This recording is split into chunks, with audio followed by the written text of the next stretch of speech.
All right, welcome, ladies and gentlemen, to the how to play video for the board game Luxor. It's a bit of a different experience than what I'm used to providing on this channel, but I hope to be able to accurately explain the game Luxor, and hopefully you'd be interested in playing it as well and give the game a shot. So you can see here, I've already gone ahead and set up the board. You can see a handful of spaces, like there might be these that are blank that get filled with these spaces that have different symbols on them, as well as different requirements and point values. You can see another example here where there might be an animal sitting under one of those spaces. And we'll talk about that as the game goes on. And over here we have these yellow ones which go down on those spaces. So I already have set up the game for the initial setup. With all that being said, what is the game Luxor about? Luxor is a game where you kind of manage the hand that you are dealt in such a way that you can move your characters throughout this labyrinth of a tunnel system, eventually making it toward the end of the tunnel system and along the way collecting plenty of points. Now, the goal of the game is not necessarily to get to the end of the tunnel, but getting to the end of the tunnel can get you a ton of extra bonus points, as can be seen by these bonus points here and bonus points listed around the edges of the board. So the goal of the game is to get the most points by the end of the game, and the way you usually score is by waiting until the very end of the game to score anything, at which point you score all the stuff. So you move this little chip all the way around the board until the player has gotten the score that they have gotten. And then whoever has the most points is declared the winner. So this is a kind of a point salad game. You're trying to get as many points in various ways as you possibly can. So the way the game works is that you're going to take turns in turn order, starting with, I have set up for a 3-player game here. We can see there the characters of yellow, green, and blue. I guess going around the table it would be yellow, blue, and green. So let's go ahead and give each of those players a starting hand. So normally you would deal these out, but I'm just going to go ahead and set up a hand of 5 cards. Let me make sure that's 5 real quick. So it's 5. And then we have, let's say, 1, 2, 3 more, makes 5. Okay. And then let's say green also gets a hand of 5. Cool. So green has 5, blue has a hand of 5, and yellow has a hand of 5. Now the way this game works is when you take a turn, your turn consists of looking at the cards in your hand. So I can see I have a 5. So I'm just going to put these face up for the sake of example. But normally you would keep these hands face down. You can see I have a 5, I have a 5, I have a 3, and I have a 1, and I have a 1 positive or negative. So the gimmick of this game is use one of these cards in your hand, except you can only use the cards at the very right or very left of your hand. And you cannot rearrange the cards in your hand. They must stay the way that they are. So for example, if I wanted to have yellow take a turn, I would say, okay, I play this 5 card, I discard it to the overall discard pile, and then I move one of my yellow pieces. I can pick any yellow piece that I want. I move any piece of mine, 1, 2, 3, 4, 5, skipping any special spaces. Anytime you pass, one of your pieces passes up this space, which there are a few of them on the board. There's that one over there, and there's one somewhere around here, one right there. You pick up your piece that you picked up and then put it at the beginning of the path. The idea being that the further along you get into the journey, the more people hear of your, of the journey that you've taken, and they want to join you in assisting to do a spelunking. So they join you in that journey, and now you have a new piece you can move. And then when you are done with your turn, you would pick up a card and place it in the center of your hand. So there's always 5 cards in your hand, and you will always place new cards in the very center, so it will be the 3rd card. We can see that as a result of this, my hand has now changed, and I mean, in this case, I still have a 5 and a positive or negative 1 to choose from, but you get the idea. Additionally, we should also talk about these special spaces here. We can see here that this particular piece says has a symbol of, it looks like a necklace, as well as a singular person on it, as well as a number 1. If you have a number of people that are yours, that are your color, so yellow in this case, at least this many people, so in this case 1, or in the case of a space like this, at least 2, then you take that chip. Okay, so I will put that piece in front of me, and I have now scored that piece, so I will get 1 point at the end of the game, and there are other ways to get points based off of that symbol that you see there. But I have already accumulated 1 point, and my piece just stays right there. Now, let's say the other players might have, I hope they have a 5 in their hand. Okay, let's say this player's hand actually looked something like this when they first picked it up. So let's say this was their starting hand. If they picked up this as their starting hand, keeping in mind you can't rearrange the cards in your hand, I'm just doing so for example. If a player, like this blue player here, played this 5 and then moved their blue piece, so 1, 2, 3, 4, you skip over any blank spaces. So this player would go here and go straight to this space, skipping over any blank spaces. Keep in mind that the player that arrived at that blank space also treats any blank spaces as the space that they are currently on. So in this case, the blue player would take this chip and leave that there. And notice how there's an animal underneath. It is a snake. So there's these other tiles here that you can place in that spot whenever you take that chip. Some of the spaces have animals and some of the spaces do not. So the turn that a player collects a chip and puts it in front of them and puts up a new chip to replace it that is of one of the animals, they do not immediately get the benefit of whatever this space is, but each of these spaces provides a different benefit if you land on it. So let's say, for example, and then once again, the player puts the card in the discard pile and picks up a new card. So we'll talk about that card in a little bit. It might be a little bit unmanageable to try and reach across the board to try and handle the green player's movements. But let's say the green player was able to play a card that allowed them to move 5. So the player would go 1, 2, 3, 4, skipping this space, going to 5. I forgot to mention that the blue player also passed up the space, so they would get their extra piece, and so would the green player. Now that the green player has moved 5 and moved on to this space, we can see that it has a thing that says 0.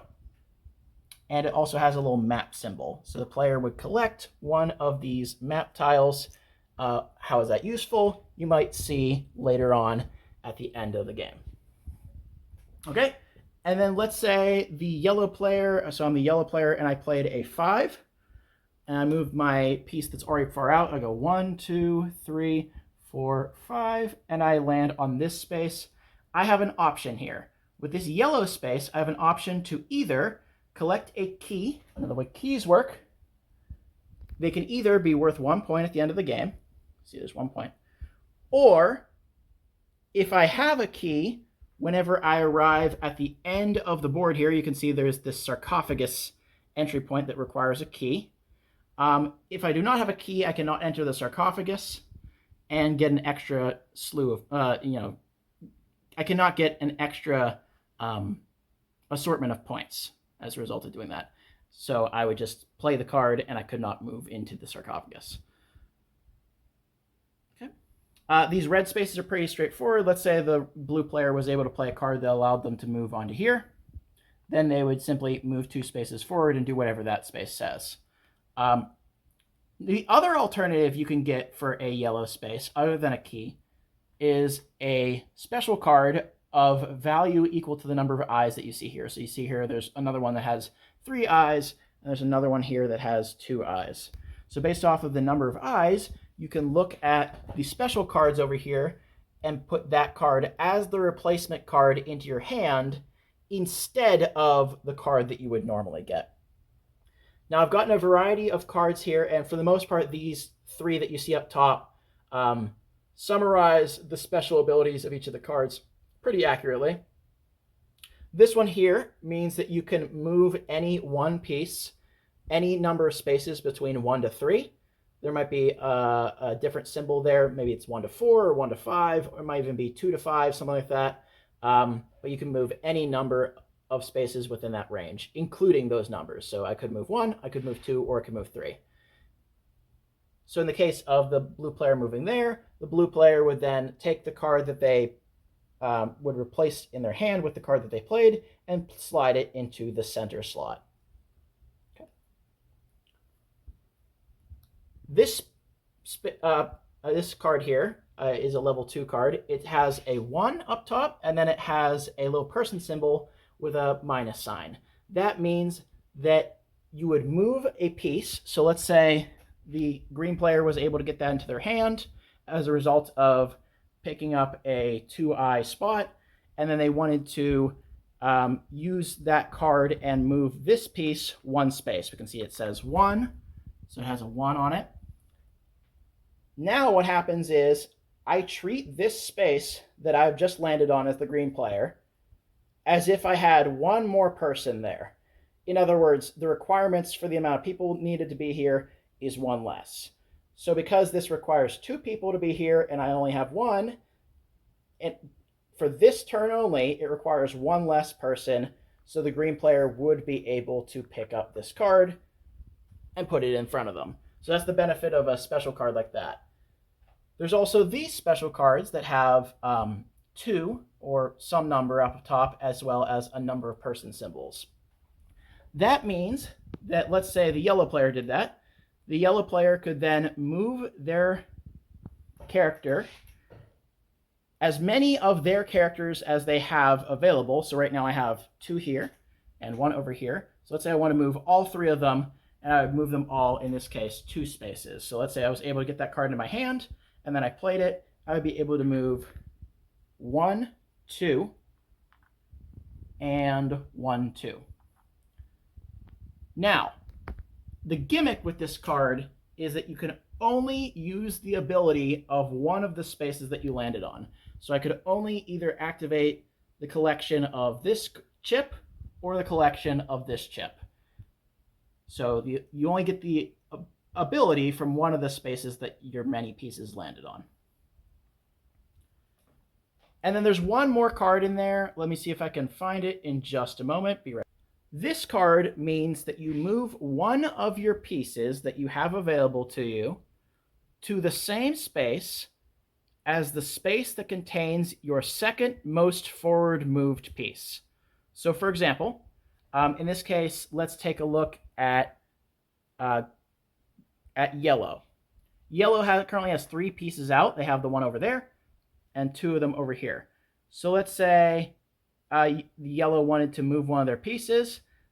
Right now, the piece that is second most far forward moved is right here. So you would move whatever piece that you have available to you. Right now, the yellow player has none, to that space. Using this, you can only move forward. You cannot move back. So in this case, the yellow player would not even be able to play that card because they have no legal moves for it. There are also a handful of other special chips that you can see over here that can give you various things. For example, you might be able to get a scarab. A scarab is very simple. It is just a chip that is worth somewhere between 1 and 4 points, but most commonly 2 or 3. So you're probably going to get 2 or 3 points from collecting a scarab. Some of the spaces provide you the benefit of a map. A map acts as a wild symbol for the sake of symbol collection, which we will talk about later on. And let's see what else there might be inside of here. You can see that there are spaces that allow you to gain a special card. Oh, one more thing to mention. If a special card ever goes into anyone's hand, when they play that special card, it goes into the community discard pile. Now, anytime you have to pick up a card, but there are no cards left to pick up, you shuffle the discard pile back into it. Therefore, a person who collects a special card may not be the only person to use that card. They are then adding it to the pool for everybody to be able to use. So let's see what else we have here. So we have a space that we've seen before, and then we have these travel spaces here. So you can see a scarab space here. So that's that one. The way these ones work is there might be multiple cave symbols throughout or secret tunnel symbols throughout the board. If you land on a secret tunnel symbol and it's not the furthest along secret tunnel symbol on the board, then you can move to the next forward moving tunnel space. Okay? So this allows you to move from one tunnel space, if you land on it, to the next furthest tunnel space further on in the board. If the one you landed on is the furthest in the board, it does nothing. Okay? Let's see what else there is. And then there's these spaces that allow you to take either or, a choice of things. And yeah, everything else is just a duplicate of one of those symbols. Let's take the opportunity to talk a little bit about a couple things I might have missed out on talking about. So some of the spaces, or some of the cards, have a thing that says 1 plus or minus. This means you can move your chip one space forward or one space back. So let's say I played this card, I could move my piece either one space backward or one space forward. Now, anytime you move a piece, you can move any of your pieces that are on the board, right? That are upright on the board traveling throughout the dungeon, not that are laying that down ready to be collected. Okay? If you ever see a red die symbol on a card, that means that you roll the die, you observe whatever you got, and then you pick a piece to move that many spaces. So let's say this is the blue player. Let's say the blue player was able at some point to play their die card. That would allow them to, if they rolled a 6, to pick any one of their blue people to move 6 spaces. Okay? And then, finally, there's also scoring. So let's go ahead and talk about scoring. Give me just one moment. So here I have acquired the scoring sheet tracker. So here's how scoring works. You count the amount of points you've acquired for how far your characters or your pieces are into the dungeon. So for example, let's say we scored right now. The yellow player would get 3 points for this piece because they're on a space that says 3 points. And these two pieces would each be worth 1 point. So the yellow player would get a grand total of 5 points. You get 5 points if you are the first person to make it into this sarcophagus. And once the second player has collected the 3-point sarcophagus token, the game immediately ends. So that is the end game condition whenever the second character, not necessarily the second player, has entered the sarcophagus. So it could be the same player who entered the sarcophagus twice, or it could be 2 different players. All right. And also, it's worth mentioning that that space is also worth a whopping 13 points in addition to getting your piece into there. You get 1 point for every single little Ankh symbol that you have, for every single extra point token or key that you have. You get a number of points based off of the amount of sets that you have collected. So you can see that there are these different icons. There's these vase symbols. There's this symbol here, and there's this symbol here. So for every set of one of each of all 3 that you have accumulated 1 set. And so 1 set will get you 3 points, 2 sets will get you 7 points, and the more sets that you have, the more points that you get. And then finally, you score points based off of the scarabs that you have, which you keep hidden throughout the game. So when you take a scarab token, you put it in front of you, and you just keep it hidden, which can act as a nice extra set of bonus points at the end of the game. And that is ultimately how you play the game of Luxor. I like Luxor. Luxor is a very fun one. It's a very interesting mechanic to utilize cards instead of the core mechanism of dice rolling to move around the board. It's not really a roll and move game because of the fact that you have a lot of agency in how you're going to move. You're picking between 1 or 2 cards. So you kind of have this thought process of, do I want to use the one on the left or the one on the right? And how does that play into what I will be able to do in the near future? Okay? So that's the core gimmick of the game, is you can't rearrange the cards in your hand. And I really do like that gimmick. in this game in particular because it means that you don't have a lot of choices, but the choices you have to make create very interesting decisions. So it's a sort of game that is going to not very frequently cause too much analysis paralysis, uh, because players are going to know whether or not they want to do one thing or another. Most of the time, it's just a decision between two choices. And sometimes that's all you need to make a very interesting game. In this case, it works out very, very well. I know I have a relative who plays this game in a particular way where he tries to get one piece all the way into the sarcophagus as quickly as possible without regard to anything else. He almost always loses, but but he has a great time playing the game doing that. So thank you all for watching. Hope this was helpful. Hope this was a nice explanation. Leave a comment, leave a like. Thank you, and have a great day.